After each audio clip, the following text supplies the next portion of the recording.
What's going on, everybody? Welcome to Jack Ramsays. Danny Marang here. This is going to be part 2 of the season wrap-up. I don't know how many parts this is going to end up being, but it's going to be a multi-part deal. Rate, review, subscribe, do all of the things. You should start seeing the podcast back in your feeds now. I've got my technical stuff all squared away. I noticed that on mine it should have and has updated. It'd be really nice if my camera would stop going out of focus. I don't know. There we go. But it should be all caught up now, and with that fixed, more of them will be coming out. It's that simple. So the plan is to hit your guys' questions, a bunch of them here. In fact, we're just going to start diving into them really quickly. But after that, I will start doing kind of the player pods, starting probably at the front of the roster with probably do 2 at a time. And since we do roughly an hour, do 2 or 3 and do 20 to 30 minutes on each player. We'll probably start with like Denny and 2 and then work our way back towards the back of the roster. There's a lot of questions here, and I mentioned this yesterday, about roster stuff. Like, who should they go after? A lot of that stuff, I've got thoughts on it, but I'm not going to dive that heavy into that stuff until May 13th. We will dive heavy into the roster stuff after the lottery. But until then, and I think the organization has all kinds of standby plans for everything, but grand scheme things are like, oh, well, who are they going to trade for and how they end up. So much of that depends on what happens at the lottery. That's going to be a big deciding factor. So, and not even if they just may move up or to 1 and Cooper Flag and blah, blah, but like if they end up somehow in the top 4, they can pick anywhere between 1 through 4 and 9 and 13. That's the math. If 4 teams jump up and push them all the way back, then that's how it goes, unfortunately. That's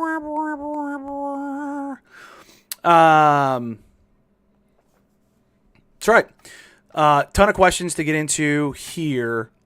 Again, I've kind of pushing some of the more specific, like who should the Blazers target stuff to the side. And I'm going more holistic with a lot of, or grabbing more of the holistic questions. So let's kind of dive right into it. Tyler Trout at Trout Tyler, how much change do you think the roster will go through this summer? What kind of change, if any? I would be pretty stunned right now if they went with a mostly run it back scenario. I would. That was why I asked the question that I did. That question, if you haven't listened to the exit interviews, I asked Joe Cronin, how do you guard or protect against getting too high on your own supply?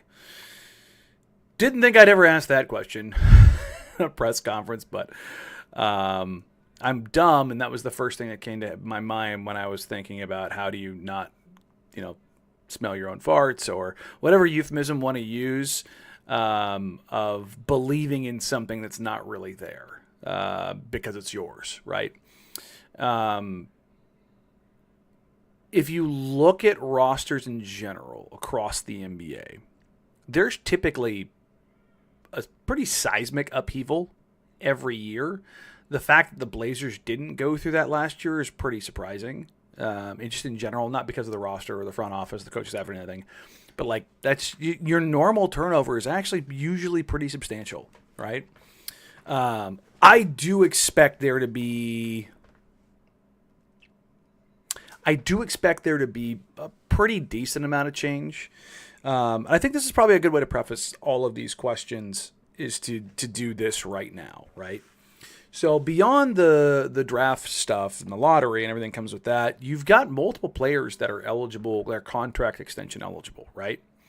You've got Ant, you've got DA, you've got Jabari Walker, you've got Shaedon Sharp, you've got Toumani Camara. I'm thinking off the top of my head. I think that's the list. Let me double check it. I probably should have had this done already, but I was just thinking of a way to frame this, and that's probably the best way, I think. is the idea of how many things they can do and not do. And come on, please, would you please work? There's so much for this really high-end internet that it wants to work half the time. All right, so guys, they're UFAs going into next year. I should say are in the final year of their contract. That's DA, Ant, Rob. I forgot Rob. Tease is an option. He'll be a UFA. And then obviously Banton. And then your RFAs are Bari, Bryce, Justin. But those guys are two-way, so it's a little bit different. But so you've got immediate decisions on Bari and Banton. And then Tease's option is at 11.5, which I would anticipate them picking up at least right now. But you have another 4 guys that are going into contract years, as in they're going into the final year of their deal in DA, Ant, Rob, Tease, and Shaden going into his last year of his rookie deal, going into the 2026-27 season. He's an RFA, right? As is Rupert and then Sissoko to an extent, but he's a two-way guy. So, and because Tumani is a second-round pick, the Arenas rule stuff applies for him. So your extension-eligible guys are Roops, 2, Shaden, Tease, Rob, and DA. That's a lot, right? So, and again, I don't expect them to be like, oh, let's get deals done with every single one of these guys, da-da-da-da. Because if you look at the way that the Trailblazers books are kind of done, the amount of room they have currently, I believe, is $50 million in 2026 is how much cap space they have, if I remember right.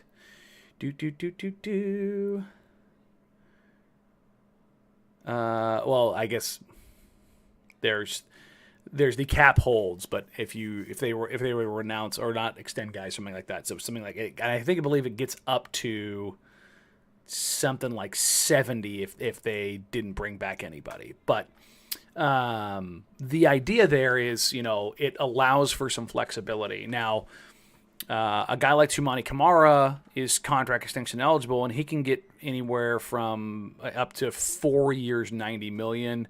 Shaden, I think, is the player that going into the summer, I've talked to a lot of people around the league who just go, what would you pay him? Would you pay him? Would you make him go to RFA status? And I've had people with other teams, not the Blazers. I've talked to execs and scouts and front office members around the league, just kind of about Blazers young guys and kind of how they're evaluated. And I've had some people like, yeah, no, I could see Shaden being a guy that you pay $25 million. And I've had people like, I think he's like, if you offer him like 18 and see if you can get him on the cheap, that's probably the only thing I would do this summer. And I've had other execs tell me I would not pay him. Like, there's just too many unknowns. I just wouldn't go down that path. I would make him go to RFA status and figure it out from there. Make him kind of prove it to the market, which I think is going to become a pretty standard operating procedure for a lot of teams. It's going to irritate some agents. It's going to irritate some players. But I think that's going to become a more normal thing of, like, if you think you're worth this, go show it. And if they can get it, great. But if they don't, then, that's all to say. Like, this again, like, the question is, how much change do you think the roster will go through this summer, and what kind of change, if any? I think you're going to see a couple players moved. I'm interested to see what the Blazers do with Jabari. Gun to my head, I don't know if they bring Bari back. I think he's an NBA player, but I don't know how well he fits into what they're doing. And it sucks because I really love Bari. It's one of those things where, I'd love to have everybody. It's going to be interesting to see how those shakes out, how those individual things shake out. But if you kind of look at how the team is structured going forward right now, the two tent poles are Denny and 2. And I think after that, you're probably at Shaden, then Donovan, then Ant, Scoot, I hesitate to put Jeremy DA here, even though as players they're better. I don't know long term for Jeremy. Betting man, I would bet on him being gone this summer. I love him as a dude. One of my favorite guys to talk to. But I would bet on him being gone if I was heading down that path. But they held on to him this last summer. So, and then through the deadline. But, you don't have to read tea leaves to understand Jeremy was frustrated there in the exit interview. That's pretty simple. It's not state secrets. He had a down year and things were inconsistent for him. And I get it. He's, the elder statesman, and maybe it's not square peg round hole, but it's probably like octagon peg round hole. It works, but it's not what he wants right now. And I think that kind of thing has to matter for a guy at his age. And you can say that's what the money's for. It doesn't make everybody happy. That's never, ever been the case. So that's at least where I am as far as how much I think the roster will change and what kind of changes, at least for now. It'll get a lot tighter after the lottery. Once that's dialed in, it becomes like, okay, if we're picking, again, the we here being the Blazers, if we're picking top 4, that kind of narrows the scope to, if you're not 1, 2, 3, or 4, whether it's Dylan, VJ, Ace, Derek Queen, Kasparis, whoever it is that you're, at the range that you're looking at, you're picking, then things kind of fall in line off of that, right? Again, the lottery is so important as far as dictating things, that I look at that and I just kind of, it sucks, but that's just the reality. Mike Lowry, at Dallas Mike 44, is the team shifting gears towards building towards playoffs, or still trying to get a high pick, or maybe in limbo, not really sure? Doesn't seem like a true tank if they extended Billups. I wouldn't expect them to come into next year and like fall on their face. I don't think that's really the goal. They're trying to get better, certainly. You look at like a team like the Houston Rockets, and they don't have the star, but they're good, and I don't hear anybody screaming about that team being in purgatory. It's the whole purgatory thing for a team that's in year 3 of a rebuild. When you still have your assets and you don't have outs or opportunities to go do things like that, just doesn't make any sense. I don't. Purgatory is like where the Bulls have been and the Kings have been for forever. Like that's purgatory. Like you're tapped out on assets. You don't really have a lot of paths out, and you have to beg, borrow, and steal to be even mildly competitive. That's kind of where I look at that. So, no, and again, I don't expect them to be like a playoff. Like today going into next year, I don't expect them to be a playoff team. I expect them to be competing for a play-in seed. And that's even when you consider that the Pelicans are a team that they'll probably bounce back. You take a look around the NBA every year. There's a couple teams get injured. Whatever team ends up number 1, if it's one of the really bad tanking teams, like we saw the steps that the Spurs took, and like again, the Spurs are a team that are probably going to be competing for the play-in / playoffs as Wemby comes back healthy. Like you always have to factor in that part of it. So I don't know. That's just kind of one of those things where there's going to be a team that does something weird and gets injured or takes a certain path and doesn't work out from there, and then there's going to be teams that get really lucky and have everything go their way. So, yeah, that's ultimately where I land on that stuff. Ryan West asks, Avdia, Kamara, Tybal, Rob Will, Klingon.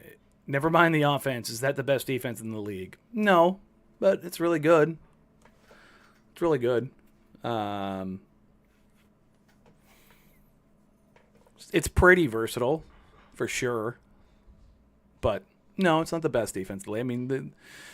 What OKC did to teams this year is pretty righteous. But that's a pretty damn good defensive lineup. Like that, I don't think you could really argue with that. Stephen Estill, at Estill427, what mistakes do you hope the front office avoids after what Olshey did when the team overachieved in the 15-16 season? Do they consider the second half of the season to be exactly who they are? Or if they say that we're somewhere in the middle, what does the middle look like? I don't think that they think that they're the best version of what they saw. I really don't. So, I think they understand that they still have shortcomings.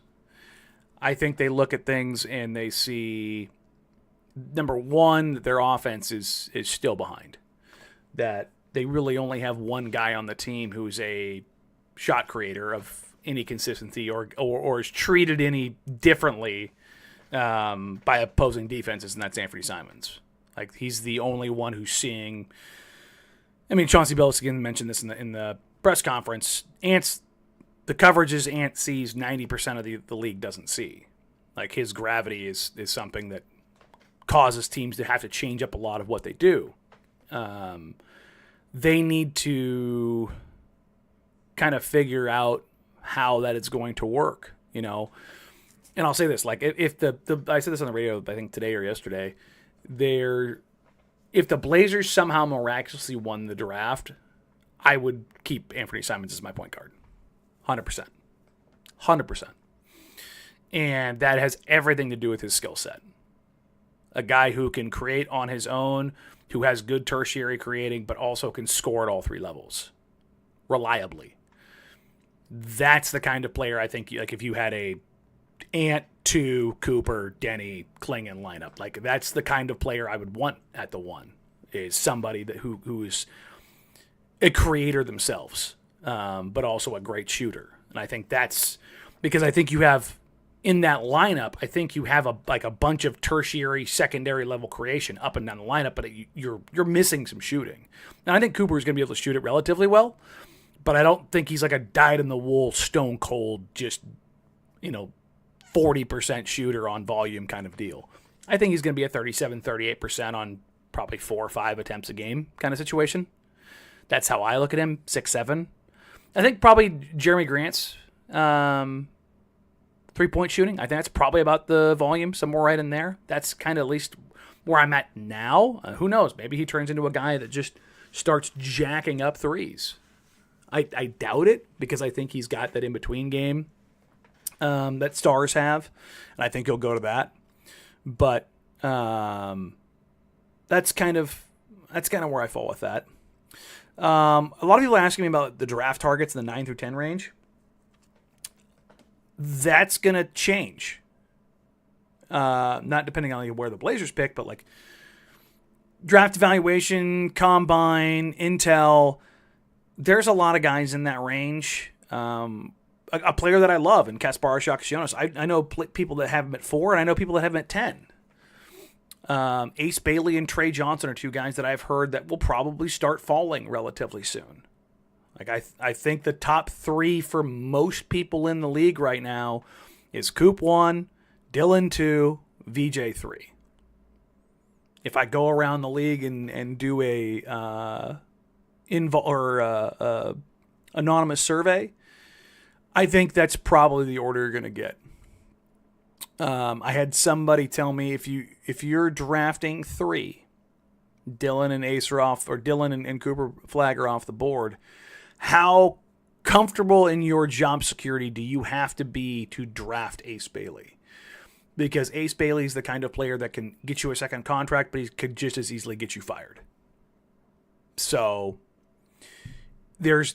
and that's stuff that goes into this, and people don't want to admit that, and they don't want to talk about it because it's not fun. It's, like what's a safe pick versus what's a real swing for the fences and those kind of deals.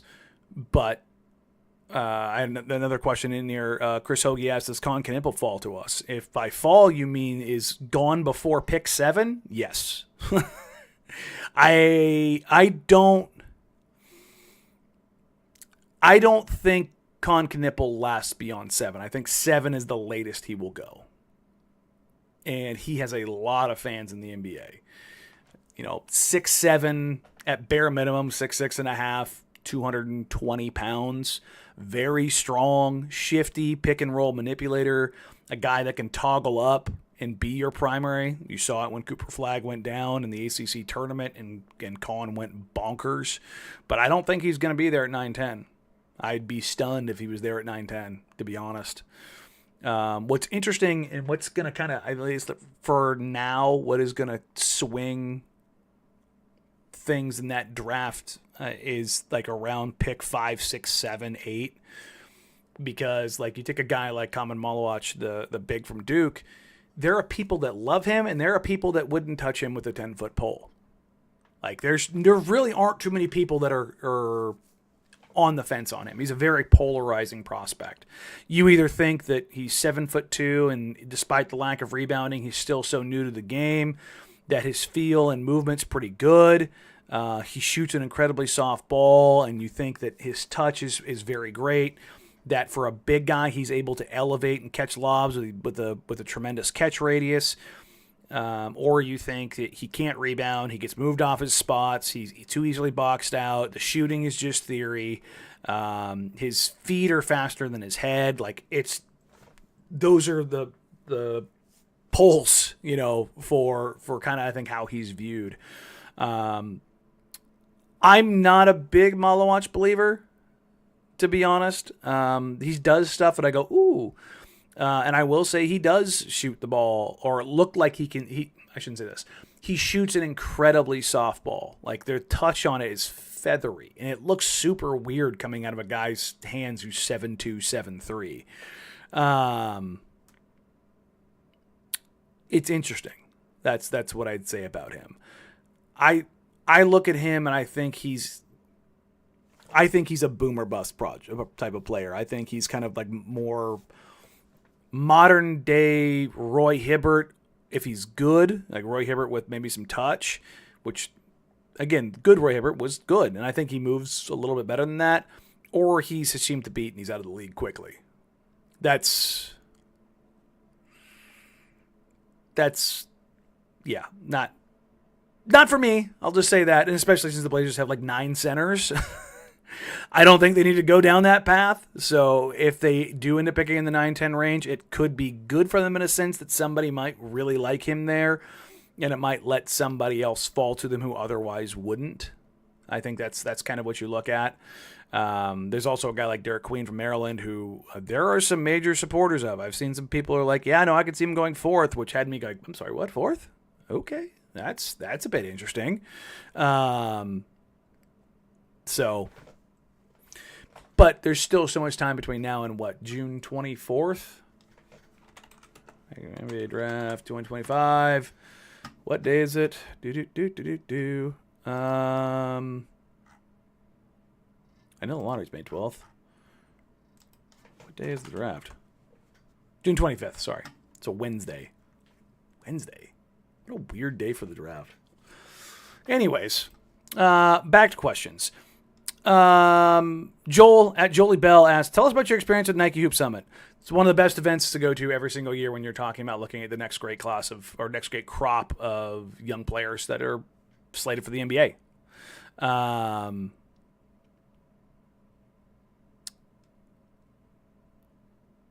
I posted about this. The world team head coach, Marshall Cho, used to coach at Lake Oswego, is a special dude.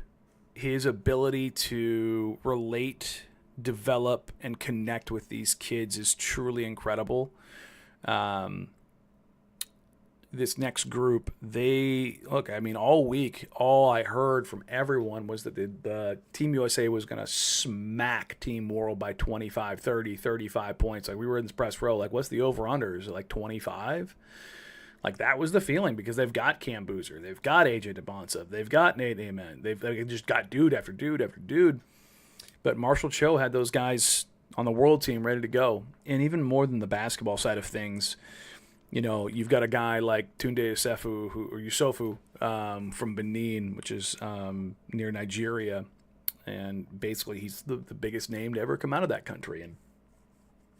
And Tunde asked people to do their research on his country and see what he came from and the history of his nation and why it's so important for him to be successful and to have so many kids. I mean, there wasn't a dry eye in the room, and it was pretty impressive. And for not only a coach to relate to those kids the way that he did, but to empower the two players they had up there, Dame Sarr and Tunde Yusufu, to talk about where they came from as immigrants, their parents as immigrants, and the things they have to, and not only had to, but have to overcome to get to the Hoop Summit and participate and play the way that they did. Tunde's going to be a top 5 pick next year. Like, he is a dude. Think of a cross between Victor Oladipo and Ant Edwards, like sprinklings of both. Hyper athletic, long, just gets after it, just does. He was a monster all week. I will say my new number 1 on my board for the 2026 draft is Cam Boozer. AJ DeBonta is great. But much like last year coming out of Hoop Summit where people were like, well, Ace Bailey, Dylan Harper. Going into the week, I came out of that week going, Cooper Flagg's the best player in this class, and it's not close. And anybody saying otherwise, I don't know what you're watching. Cooper has since been leaps and bounds better than everybody in his class. And I don't think that's really a debate at this point. I look at Cam Boozer and I see Tim Duncan. Just stupidly efficient. Doesn't make mistakes. He doesn't make incredible plays because he's never out of position. Just smart as hell, strong as an ox. He's got legs like a 30-year-old. Like, you just look at him, he's just got tree trunks, and you're just like, all right, dude, that's enough of that.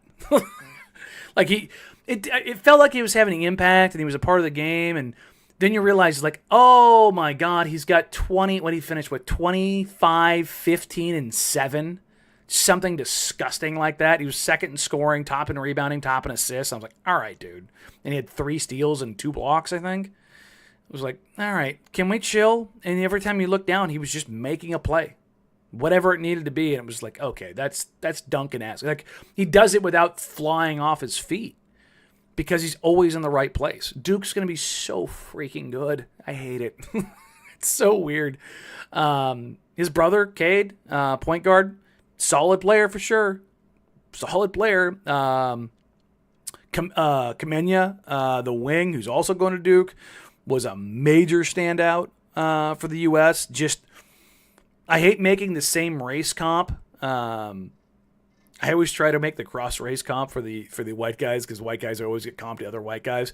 But when I watched Kamenya, I was like, oh, that's Gordon Hayward. Like, pre-leg injury. Like, you can shoot, you can dribble, you can get to your spots, you can defend, you can create, you can rebound. Like, oh, you just, like, do everything. There's not a hole in his game. He's not the best at everything, but he's really good at everything. I was like, okay. But yeah, there's going to be some dudes in this next class for sure. So if you ever get a chance to go to Hoop Summit games, they're a blast. You get a chance to kind of see the future stars, as it were. I mean, again, Cooper Flagg, Ace. Like, I've mentioned this on the radio, I know. But at Hoop Summit last year, depending on how things go, you could potentially have 7 or 8 of the first picks in the draft. Derek Queen's going to kind of screw that up if he gets in that range, which I know some people who believe that's going to happen. Were all at Hoop Summit last year. Cooper Flagg, Dylan Harper, Ace Bailey, VJ Edgecombe, Kasparas Giakashionis. Like, you just kind of go down the list. You're like, holy crap. Trey Johnson. It's pretty insane how good that event gets, right? But enough about Hoop Summit because let's go back to the Blazers. If you had the power, would you have extended Chauncey? I think it's an interesting question.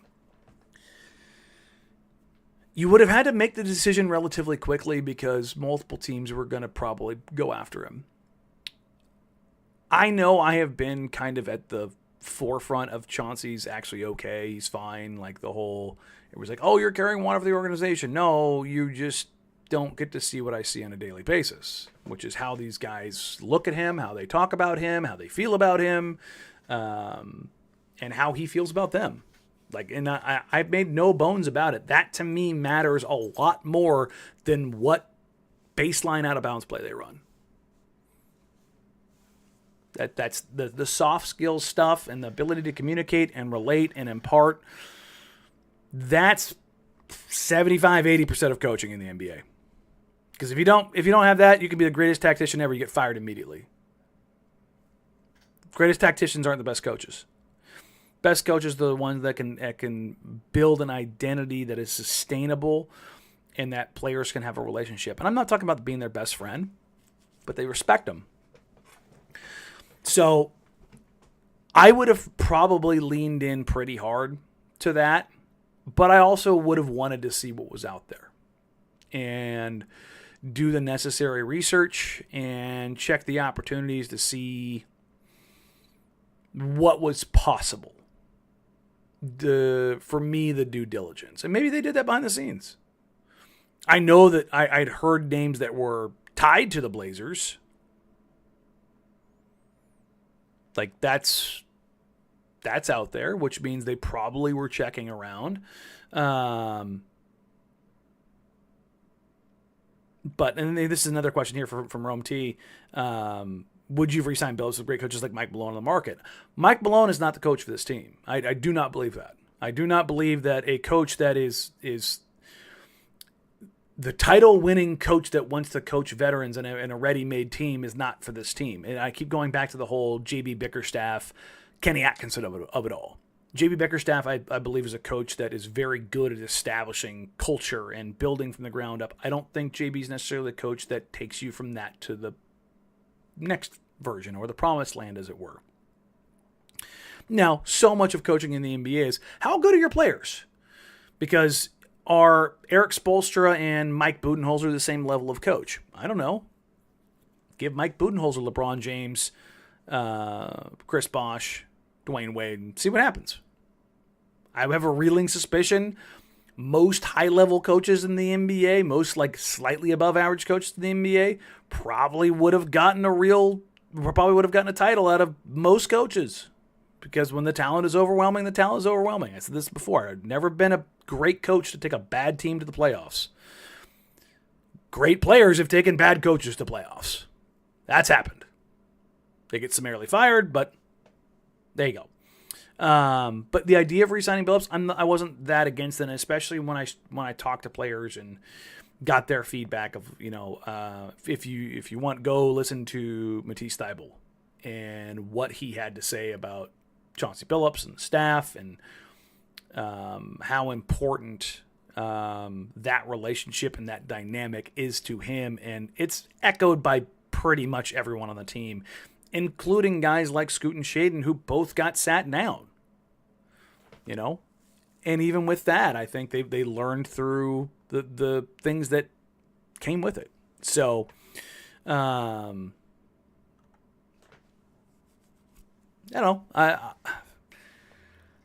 think I'd probably land on yes at extending him, but there's just so much minutia that goes into it that it's not a guarantee. I know it's kind of a cop-out, but that's just the reality. So, in your opinion, what is a move of consequence that would signal the team is looking to be serious moving forward? This team seems to have 2, 3, and 4 spoken for with Shea, 2, and Denny. Can't imagine a move pushes any of those 3 to the bench, so we're looking at 1s and 5s. I think so to an extent, but I think it feels a little premature to put Shaden in there. While he was good this year, there's still a lot of meat on that bone. With 2, you kind of know who he is. With Denny, you pretty much know who he is with some room. And with Shea, is he this? A guy who's capable of scoring 37, 38, 39 points? I don't know.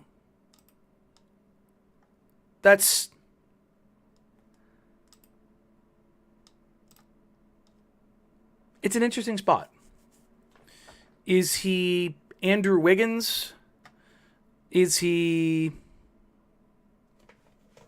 I'm trying to always think, is he Brandon Roy? I hate going that path. Or is he Devin Booker? You know what I mean? He's a guy who's grown his scoring average every year.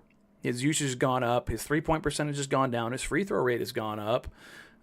His rim finishing has gone up. There's all these little indicators for Shaden. And I wonder how much is there? How much more is there? The consistency is obviously the issue. And he's still so young that I'm not dismissing it. But I don't know if the Blazers had an opportunity. That's a long roundabout way of saying I think the only two positions that are spoken for are 2 and Danny. Like the dyed in the wool, like, yeah, the all defensive team guy probably is fine.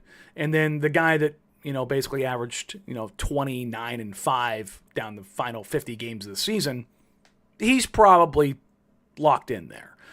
I think everybody else, you're fighting. I think that's a real thing. So,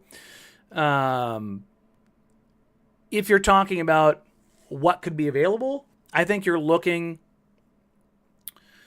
wing scorer or primary ball handler scorer. I think those are the things that you're looking at.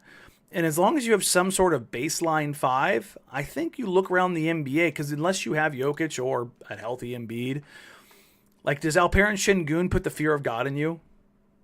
No. Like, the weird kind of unicorny players like Mobley and Chet, like, do those guys, like, as good as they are, and they're great, they're the third options on their teams. Do you fear them? Like, I think I probably fear Mobley a little more than I do Chet because of his ability to put the ball down and be a little bit more fluid and be a little bit of a better playmaker. I don't think he's like raising to the level of jumbo playmaker. But yeah, I think there's a lot of room. That's ultimately where I think we'll go.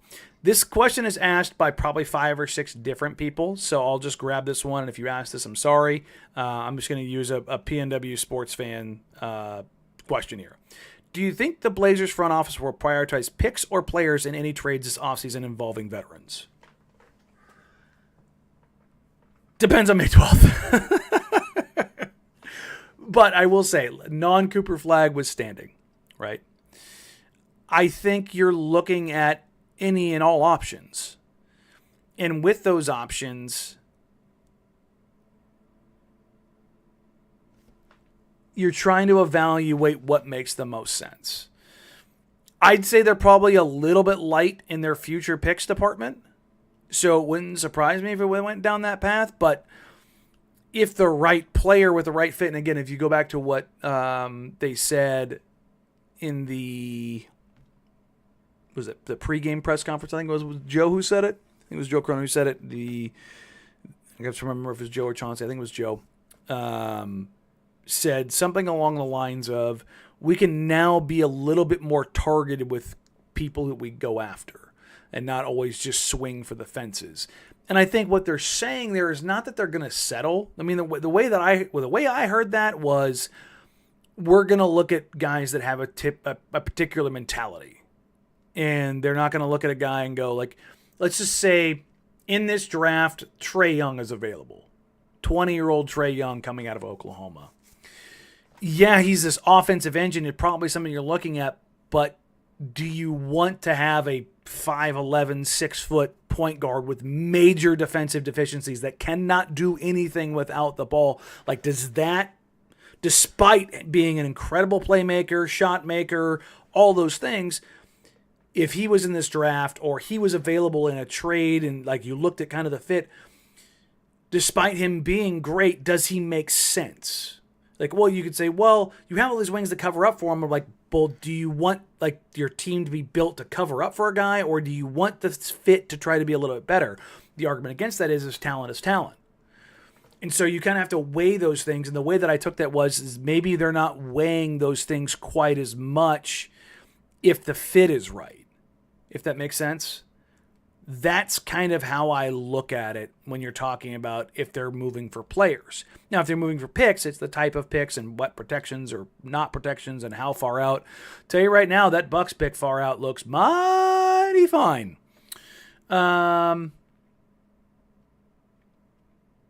Hussein asks, what is a realistic move to upgrade the personnel of the squad to better compete in the West next year? We beat a lot of bad teams this year, and we're mostly outclassed against the best.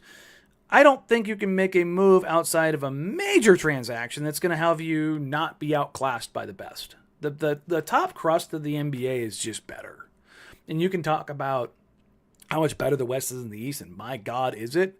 You probably take the first 7 teams after the top 2 in the East in the West.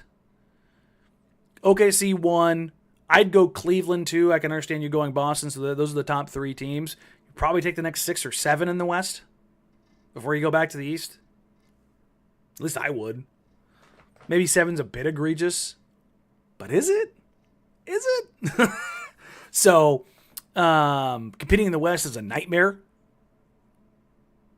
That's just the reality of it all. I look at that and I go, well, if you got Cooper Flagg, yeah. I mean, you got a generational type player, then yeah, you could compete. Outside of that, you're probably hoping. Let's just say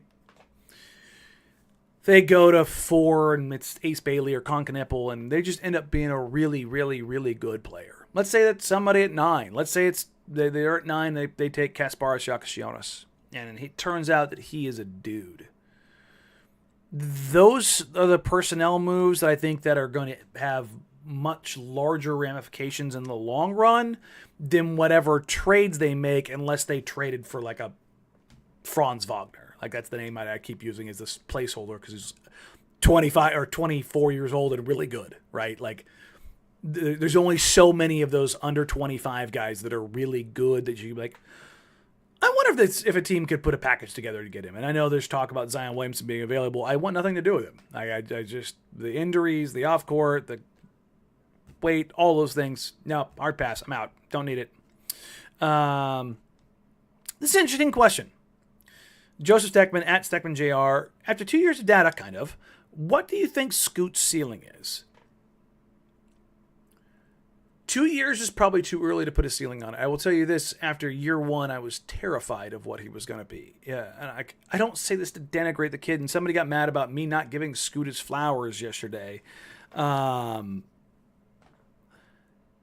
His rookie season was like one of the worst rookie seasons in the last 25 years. By pretty much every measure. It was really, really, really, really bad. Like, incredibly inefficient. Turnover worthy. No consistency in his play. Defense was non-existent. His impact on the floor was god-awful. I mean, it was bad. And I try to hold on, like, look, you don't kill guys in the rookie deals. It took every ounce of me to not do it because it was so bad. And then this year started and it was like, oh, buddy, that's not good. That's not good. And then he started putting it together. And not in like a minor way. It was like, oh, this is a functional player. Like, this is a guy I could see being good. So ceiling, I've always looked at Scoot as some version of Mike Conley, is this grand organizer. And I think for him to really get good, it's the finishing. Like, he has to get drastically better at it, and adding the floater. His shooting was never really a problem for me. Like, when I would watch him shoot, I'm like, it's just a young guy trying to figure it out. Like, his jumper's fine. A lot of times it was his off the dribble stuff. It was just his mechanics would fall to hell off the dribble. See Shaden Sharp. And it's just a lot of tying it together. And when I look at that, I go, I'm not worried about Scoot shooting. I'm worried about him finishing, being aggressive, being decisive, having good footwork, and making good decisions. When he's playing well, looks pretty damn good. Like, I don't expect him to be an all-star, all-NBA, or anything along those lines. But if you told me that he got it together because he is so young, because his mentality's good, because his work ethic is good, because he gives a damn, that he figures more stuff out, it would not surprise me. It wouldn't. But ceiling, I'm just not sure on that. And again, Mike Conley's not the best comp. It's just because physically they're so different. Mike's so tiny and Scoot is so big as far as build wise. But he's not a pass first point guard, but he does lean towards that. But there's this organization thing that just naturally, like, there's a Darius Garland and Mike Conley effect of like, no, we're going to run something here. Let us get us into something, which is such a strange thing because his biggest issue for me, besides just being erratic in his rookie season, was that he had no plan, night in, night out, of what he was going to do, how he was going to do it, how he was going to get from A to B, from B to C, and the decision trees. Like, he was just freelancing like it's the G League and just rolling the ball out and playing, and that doesn't work in the NBA. So I'm looking at that and I go, how is a guy that's like that just doesn't look like he has any idea what he wants to do, also really good at being an organizer? And I think that the plan of attack is going to catch up with the organizer part of his game. And I think that's where he'll improve. I think that's where he'll get better. So it's interesting is what I would say. So I'm not going to put a ceiling on him yet, but I after next year, we'll start kind of getting down that. And for everybody who's asking whether or not the Blazers keep the pick, if it's top 4, or trade it if it's 9 or later, I don't know. We'll take a look when it gets to May 13th. Like, that's it's kind of all in between as it pertains to that stuff. Somebody asked, Jeff Workman, not somebody. Sorry, Jeff. You're there. Does Joe have to attach assets to Grant in order to move him this summer? No, I don't think so. I think there's a couple teams out there that would go after him. Now, varying degrees of returns, but no, I don't look at him as a negative asset. And I know that somebody out there's, Rang's an idiot. He doesn't know what he's talking about. I'm like, all right, fine, whatever. I just don't care. Because we can go look at those track records. And again, I guess I'll just use this as an opening. Big Hoff asked, when can we expect a new owner? Don't care. I'm tired of it. I'm tired of it. I'm so tired of it. And I know you guys are asking it. Like, I want a new owner to just be, so I'm done having to deal with it. If for nothing else, to just have that taken care of and squared away. But like, we'll get a new owner when they get a new owner. Like, that's pretty clear at this point. I would imagine as we get closer to expansion, that might open up an opportunity, but they're kind of slow playing that, and we'll see how it goes. So I started talking about this on the radio today with Dusty. We didn't have a whole lot of time to dive into it. And Matt Ayers asks a question here that I think is pertinent to this, because every CBA, there are patterns that emerge with team building, and everybody becomes copycats of one version or another, or somebody evolves and does something different. And it's like, well, what if we try that? The last era was the big three era. I don't think we have really big threes beyond the next couple of years because of contractual stuff and how expensive things are getting, and aprons and second aprons. And I think the governors are going to meet this summer and probably start talking through some things when they can open up the CBA, which I believe is next summer. So I don't think you'll see it happen until then. But I think they're going to start having those discussions. And they'll take a look at things that they may have gotten wrong, right? But the problem is, if you start doing that when teams have already started building one way, then it's like, well, the governors of teams that start building one way are like, no, we don't want to change this because now you have a better opportunity than we do. And that's always kind of dicey, despite them really needing to open this up because the second apron is very stupid. But it's an interesting question as far as, so here's Matt's question, then I'll frame my question around it. So is having a group of A- to B+ players like Chauncey's Pistons going to be enough? And I am happy to say that I was wrong, and his coaching over the past 4 months was extraordinary. Look, it's fine. I understand why fans are the way they are with coaches. It still drives me crazy, but I get it. As for allergies are driving my nose crazy. As for the team construction, I'm very interested to see if the one all-star, one borderline all-star, and then a bunch of really good players kind of deal, like what you're seeing in Houston. And I know the Pistons team had 4 all-stars, but they were 4 all-stars because the team was so good, right? Like, that's what kind of came out of that. Yes, Chauncey was an all-star. Yes, Rip is an all-star. Yes, Sheed's an all-star. Yes, Ben is one of the best defensive players of all time. Like, those things are all true, but they all came together collectively and made each other better.